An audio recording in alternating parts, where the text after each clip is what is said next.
which highlights the significance of presentation and publication for graduate students. The traditional method of teaching in reading comprehension, and the second one is I'm going to use the PSI, or what we call the transactional strategies instruction. And I'm going to compare which one is good for my students. So basically, I want to know if the particular PSI strategy is effective in improving the reading comprehension of my students. So next, please. So for the statement of the problem, to know the answer with the questions.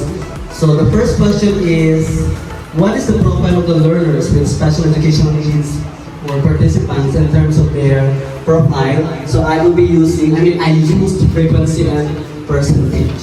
The second difference before and after the intervention to the participants. Then the fourth one, so I will be using weighted mean and the t-test. And the fourth one, propose a formal adaptation of transactional strategies instruction. Next slide, please. So for the first question, as you can see in my PowerPoint, most of my students are 12, 13, and 14. So I have 20 respondents in total. Then most of my respondents are male, 13 and 7. And all my students are under specific learning disability or students with needs in reading comprehension. Next slide, please.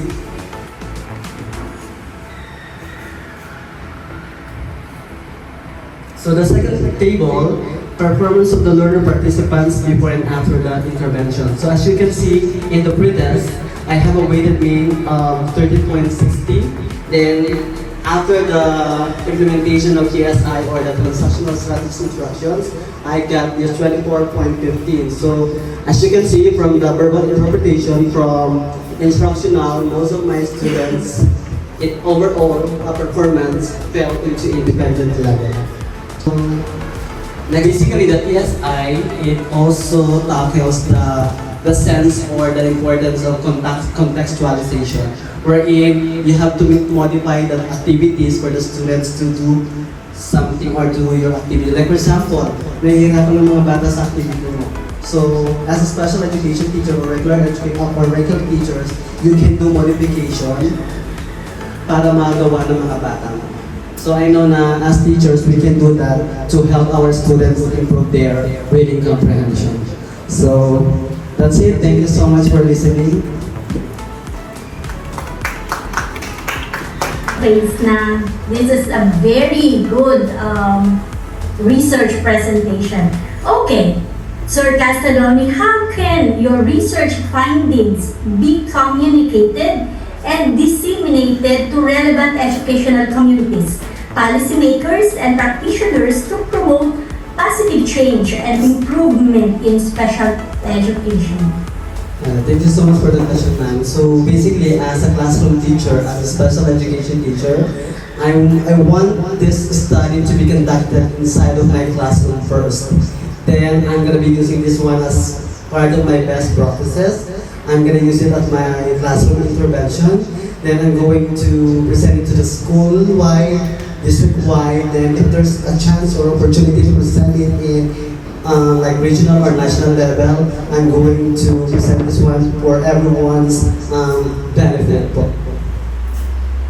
So basically, I'm going to use this one as best practices inside of my classroom and in school-wide, district-wide, regional-wide, or even in national level. Okay, thank you so much. Very well said.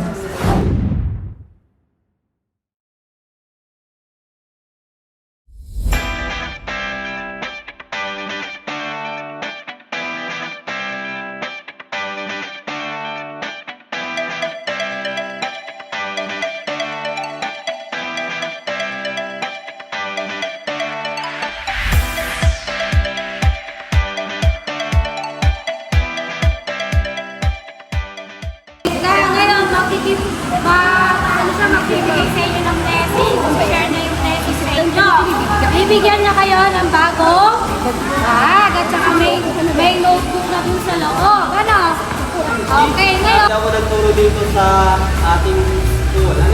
Ngayon, bibigyan ko kayo ng mga bags, may kasama mga notebook, pagdadalhin ko pasukan.